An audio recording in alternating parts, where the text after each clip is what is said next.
নমস্কার সবাইকে। আজ আপনাদের নিয়ে চললাম আমার সাথে বাজার করতে।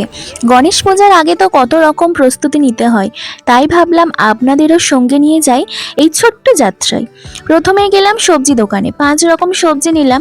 আসলে আমি তো কোনোদিন সবজি বাজার করিনি, তাই কোনটা ভালো আর কোনটা খারাপ বুঝতেই পারছিলাম না। তবে ভেবেছি পুজোর জন্য নিতেই হবে, তাই যেটা ভালো মনে হলো সেটাই নিয়ে নিলাম। তারপর গেলাম আমাদের গণেশ বাবার জন্য একদম নতুন জামা আর হার কিনতে।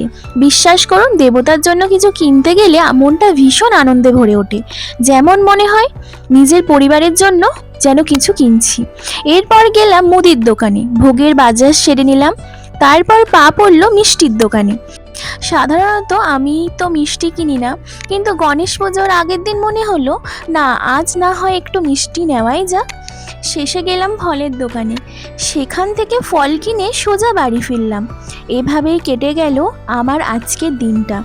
তো এই ছিল আজকে ছোট বাজারের যাত্রা, আপনাদের সঙ্গে ভাগ করে নিতে সত্যি দারুণ লাগলো। আবার দেখা হবে নতুন একটা ভিডিওতে। ততক্ষণ সবাই ভালো থাকবেন, সুস্থ থাকবেন, আর অবশ্যই চ্যানেলটাকে ফলো করে দেবেন, আর ইউটিউব থেকে দেখলে চ্যানেলটা সাবস্ক্রাইব করে রাখবেন।